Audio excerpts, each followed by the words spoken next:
Hey guys, what's up? Ryan J here. We are at the Detroit International Auto Show in Detroit, Michigan, and we got my good buddy Kaz with us. Hey everybody. You might have recognized them from my Blame It on the Jack documentary. We are also sitting behind a 1964 and a half Ford Mustang, and you just got done designing one, didn't you? Yeah, we just finished building Reagan's Barbie Mustang that I designed and we had built for her. It's a pretty awesome car, actually. You guys have to check it out. So let's take a look and go check out some cars. Yeah, for sure, man. I'm I ready. know. Don't tell me I know. Looking at this thing, what are some of the differences? What are some of the differences that you that you've done between this one and the one you built? Okay, so for starters, the colors. First thing that jumps out at you. Reagan's car, we literally scanned an actual Barbie car to get the legit, correct Barbie pink. Yeah. The custom-made carpet and the dashboard are actually scanned from the color of the box that the Barbie car comes in. Wow. So it's like certified legit Barbie colors. It's got all custom badging on it, like you see here, the engine call out, the 289 V8 in this car. I had custom badges made that have the Barbie insignia on it instead of the engine. She's got Shelby Cobra wheels on it with the Barbie logo on those. There's a couple other Barbie logos throughout the car. It's got white interior in it, like I said, with the pink carpet and pink dashboard.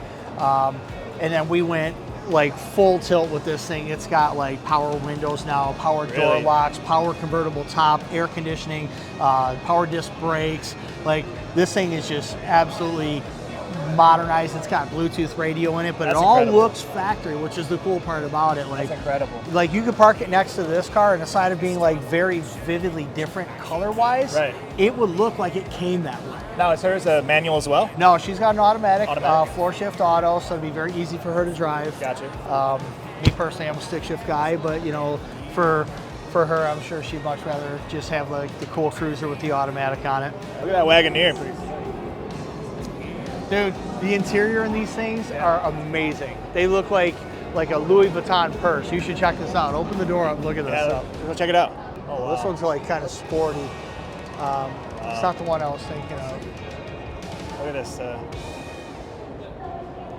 Here, That is slick. I'm such a huge red seat guy. I love red interior. Here, I'll show you the ones that look like the purse. These are right Louis here. Vuitton of Jeeps. This is like the new big baller one. Oh. They're made to compete with like Escalade stuff. Like this is just straight baller status. Dude, that is slick. Yeah. The Louis Vuitton of vehicles right here. They totally took my style. What happened? See the wheels on this? How Yeah. they look like old school steely wheels from the 40s? Yeah. My wife had a Gladiator a couple years ago, and she always wanted an Army Jeep, so we got her one, How you doing? and it was Sarge green, tan interior, soft top, and I went and I put a set of KMC Roswell wheels on it because they look like old school steely wheels. Painted them body color, so it just had that complete like 1940s Army vibe and design. What a bunch of dickheads. All I right. think we should go take a test ride. I think we should Let's test drive do it. it. All right. Yo, this is like Cedar Point. Yeah. Come on. That color is called Tuscadero, named after famous Happy Days character Pinky Tuscadero. The same exact color as my Challenger. Get him. Check this out. Watch him. Look at it. It's like the Millennium Drop at Cedar Point. Go up, you go down. How are you doing today?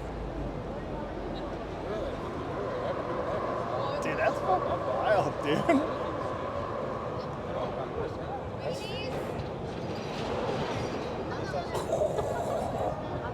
You gotta stay in the throttle, man.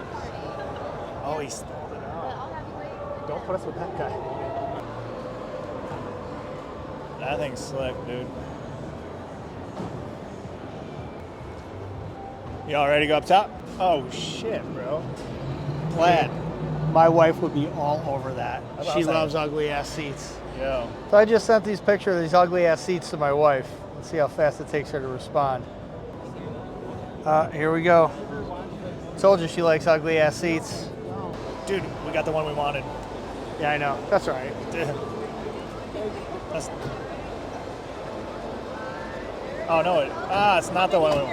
3. I thought we were getting that one. I got excited. It's the one At I least we're not wanted. an electric one. We're in a Gladiator, so probably be cool. Perfect. Yeah, Jeep for the Wrangler Rubicon 4xe.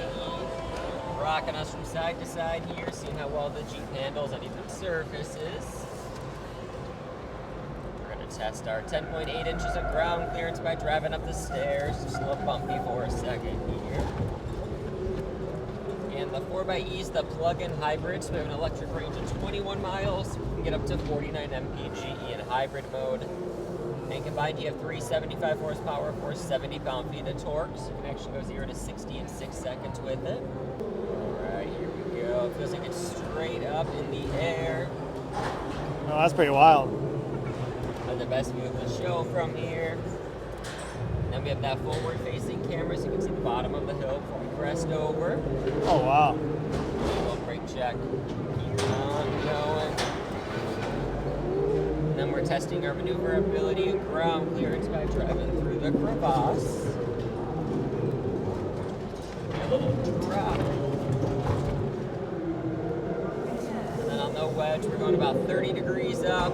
We're not tipping over because of that low center of gravity. That's wild.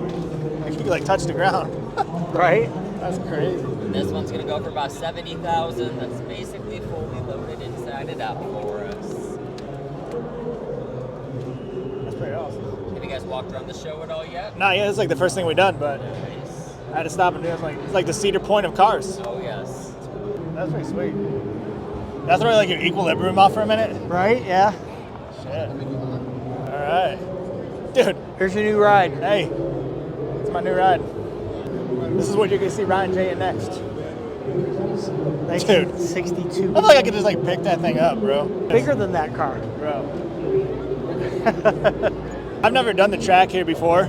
Me neither. I can't even remember if it was here last time, but dude, that thing was sweet. I recommend it. It was fun. I usually don't have the patience for the lines, so I never do it. The line was kind of a dud, but it was worth it. I mean, when we were going over those pivot points, man, like you could feel like you could touch that ground. Oh, I know. It was crazy, right? Yeah, I liked it. 2 thumbs And up. like when you're going downhill, Yeah. and you hit the brakes, you literally feel like it's gonna go, ass Oh, over. dude, yeah. Hell yeah. Kaz wants to check out the RHO. Let's go check it out. Look at that. Yeah, I was right. It's a twin turbo Hurricane. It's like a Diet TRX. What's wrong with this car? I was never a fan of the Jetsons, honestly. That's what we're gonna be driving in 2016, dog. But good luck replacing that windshield when it breaks. Check this one out. Is this an old Ferrari? Yeah, this Ferrari GT 250 GT California. It's like the one from Ferris Bueller. Some cool musical history, actually. You're a music guy. Yeah. Dennis Wilson from the Beach Boys had one of these that he actually bought from Sam Cooke. Dude. I think his was a 62. The Ferris Bueller one, it's a little later, maybe 64, 65, I think. Not that good with the older Ferraris as far as years go, but these things are super cool. Sweet. 250 GT California Spider, man. It's such a cool car. This is the one from Ferris Bueller. Called it. 1985. National Lampoon's Vacation, the first movie. Yeah, look at this. Family Truckster. Met the guy that owns this car at the Frankenmuth car show last summer. His little kid, he's like 10 years old, will just go into detail for hours telling you everything about this car. It's really cool. Dude, that is awesome. He's like such an enjoyable little kid, man. He was awesome. So this one's from Magnum PI. Look at this one. 1982. This one's a dual overhead cam V8. So the 6465 GTO is credited to be like the first muscle car, but that could be debated. Dude, look at this. Hummer. So where's the engine, in the back? There isn't one. Oh, it's electric. It's a golf car. So, I mean, we got to be real. What are your takes on electric? I wouldn't take one for free if I had to.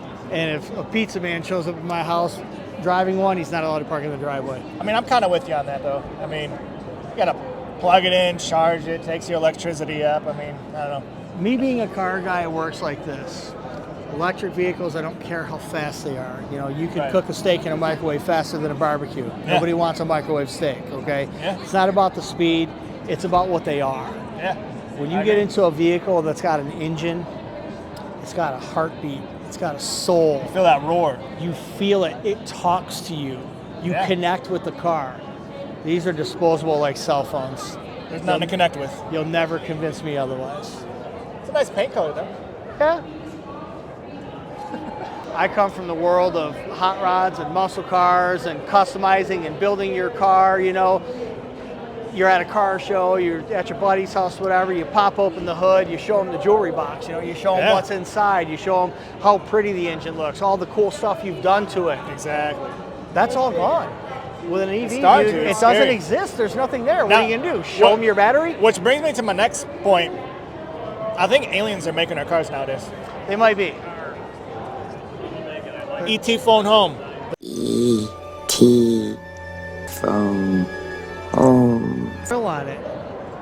Nah, It's a picture That's shitty. Come on. to make it look like it's something it's not. I mean, yeah, I'm with you. I'm with you on that. Yeah. It is. Hey, your fake grills. Yeah, when they first started coming out, they didn't have that. It was just this big blank like, look on the front. What are you gonna do when that big ass thing needs to be charged? You're up north. You don't have a lot of charging power. You're stuck. You are stuck. That's it. You might have a pretty vehicle, but you're stuck. Yo, check out this Mustang, man. Here we go. Me being a diehard Mopar guy, it's hard to fall in love with a Ford, but it is the last American muscle car, you know, with the people from Stellantis pulling the cork out of the Hemi and killing the Challenger and putting giant batteries in the Charger. That's a dead duck. The Camaro's gone now. Yeah. There's one left, man. See, I was born a Ford guy. My dad, Yeah? I grew up on Ford. Okay. But my uncle, he worked at Dodge Chrysler's and Millwright for 30 years, 40 years, man. So I got you. I got both sides. I got a little love for both sides. I grew up like Mopar guy, just Mopar no car, and then as I grew older, you know, I just started appreciating and respecting any kind of a build and you know, respecting, you know, cars for what they were, especially when they're home built, you know, hot rods and restorations and stuff. Absolutely. And then as the world has evolved with the way cars are, I went from only Chrysler to only big three, you know, Ford, GM, Mopar. And then it went to, all right, fine, as long as it's just an American car, like I'm a patriot, you know? Oh, yeah. So as long as it's an American car. And now I'm like, man, as long as it takes gasoline, like, just no electric cars. So I got a lot of love for this car, man. This is a Absolutely. badass hot rod. Hell yeah. What's your take on a diesel Power Stroke? I'm good on diesels, man. They move the world around. I had an old 7.3 diesel truck, man, and Yeah.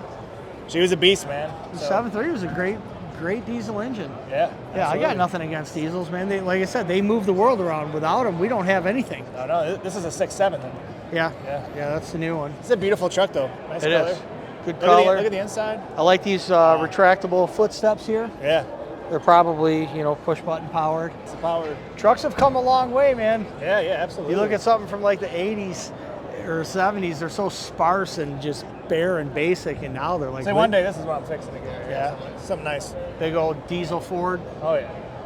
Cool truck. Either that or the Super Duty gas. Yeah. So not for nothing, the Expedition has came a long way, I think. Oh my God, it's a whole different creature, right? I remember him being that big boxy thing, man. And Yep. just, now look at this thing.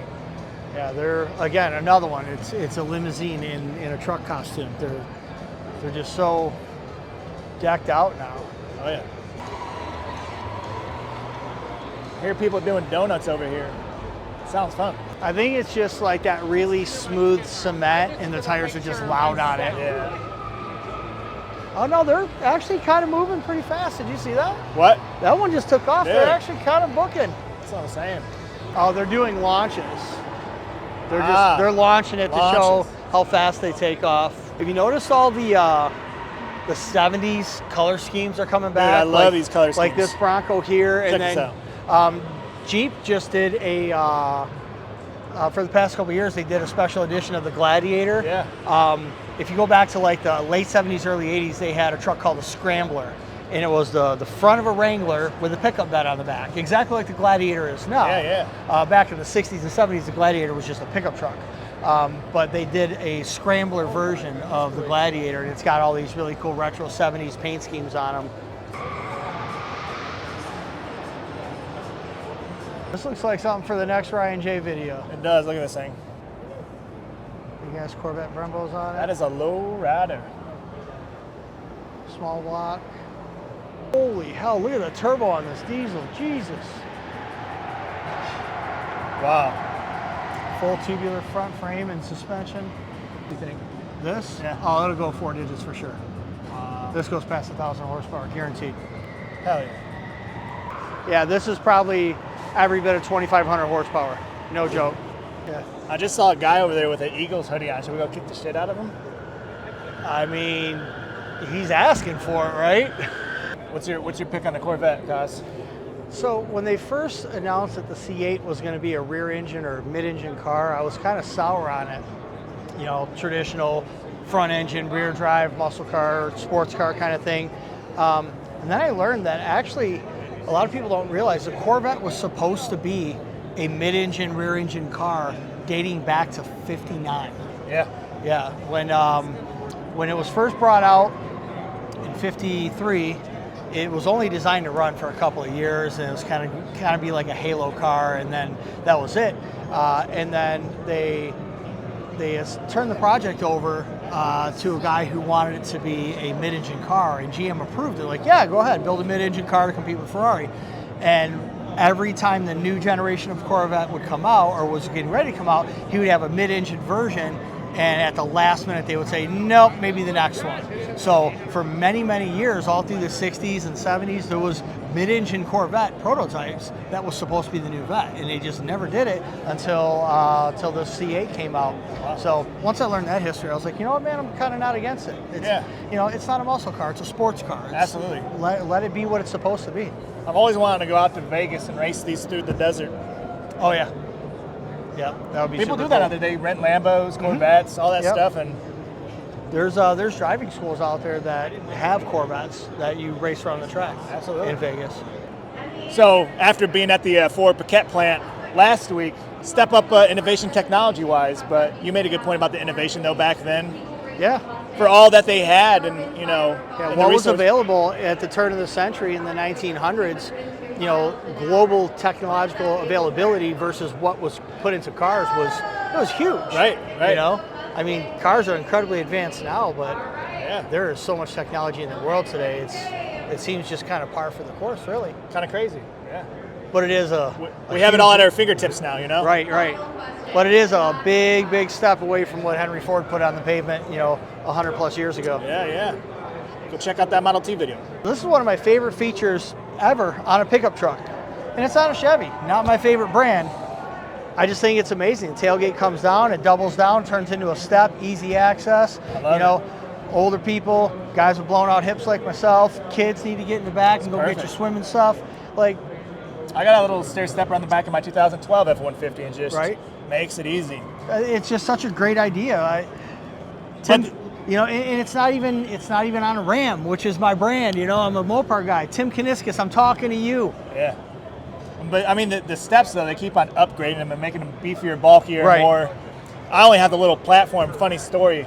I was helping my grandma unload a chair, from the truck, or actually load it in the truck. So I got in the truck to load it, and I stepped down, and I always, like, just by memory, step on that little bar and get off, man. And I went to step down, and I forgot to pull it out, bro. Oh, no. Boom! See, you know where they need to go with it next, though, is you can bring it down to a step. Then this whole platform needs to be able to pivot at a 45 and extend out and ramp it. So if you guys want new innovation, built-in ramp. Get a hold of Kaz. Tim Kaniskis, step up the step, get a hold put of a ramp on the back of it. Yes. Let's get it happening for their next ramp. Stop fucking around. Wow. Yeah, and then this just closes up. Like, dude, how rad is that? That's what's up. Bottom one first. One Okay. Top one. The second one is the top one. So we have to do it in that order, and then we can do the step and the push it. And here we are trying to manually do it like a bunch of guys. Right? I'm a caveman. Ah, look at that. Oh, look at that. You got the grab handle. Yeah. Oh, yeah. The picnic bench. Or a typing area. And then if you have just like a little ladder, just need a little extra space. Yeah. Then you can use. It's such a cool Pretty idea. cool. I don't know why the other ones haven't done it. Thank you. That's been out for a while. All right, so I'm too. going to do the... No, you got to do the bottom one first. Shit. All right. One more time. Now the top one, right? It's got like... Whoa. That's and then sick. the latch. I like it. Up I you like go. it. Step up in there. Let me get in there. I don't need the handle. I'm a You big forgot the guy. handle. I'm not going to say what that looks I'll, like. I'll properly use it to get out. How about this? I like that. Thank you. This is a crate motor of the new Hurricane inline 6. We sold the guy this engine for this car. This is an actual Demon. Oh, wow. And they did this engine swap and put this Hurricane motor in this Demon to showcase the new powertrain from Chrysler. I haven't seen it in person yet since they did the build. See, that's why I brought this guy with me. Car enthusiast all the way around. Knows it all right here. If you want a car built, get a hold of him. Get a hold of me. Things. I don't know it all. Jack of all trades. Most trades. My wife's name is Jack. There you go. That about wraps it up here for the auto show. I mean, I had fun. The tracks are super cool. Yeah, it's cool. Saw a lot of new things, but overall, from like back in the day when I was a kid, and I'm sure when you've been here too, it's just, it seems like a lot less. It's a lot less. It seemed like there was a lot of brands that I didn't even see any representation of.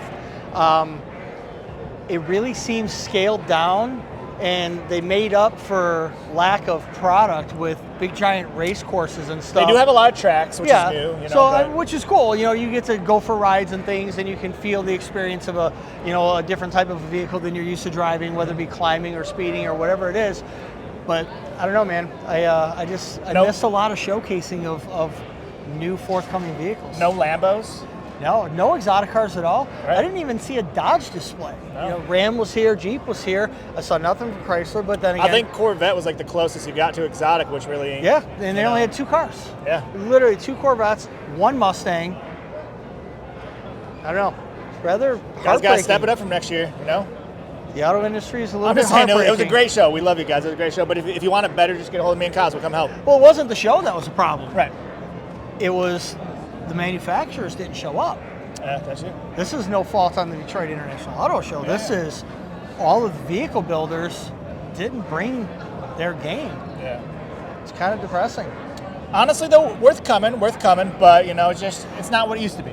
It's definitely not what it used to be. It's not what I remember. No, same here. And I remember being a kid coming as a kid, and There's just so much. a lot right? more cars. Just, Absolutely. but, you know, trying to think back then, I don't really think there was tracks like this, though, either. No, Jeep always had something, Right. you know, but not usually something that you could ride around in. There was just like a big display Right. of them, like up on the side of a mountain, you know, and there's always, you know, really cool displays, but never really, you know, the ride-alongs No, like they have now. So if you had to rate it out of 1 to 10, what would you give it this year? The Jeep track that we rode, I think, is the saving grace. It was actually really cool, Keep it going. and that's probably gonna. I'm sorry, man. It's gonna be a 3, and it's only because of that. If it wasn't for that, it'd be a lot lower. I was going to give it about 6, a 5 or 6, but I think we can do a 10. Get a hold of me, Kaz. We'll help you guys out. We'll make this big. Boom. We can make it happen. Come on. All right, guys, that wraps it up here at the Detroit International Auto Show and another episode of On the Map.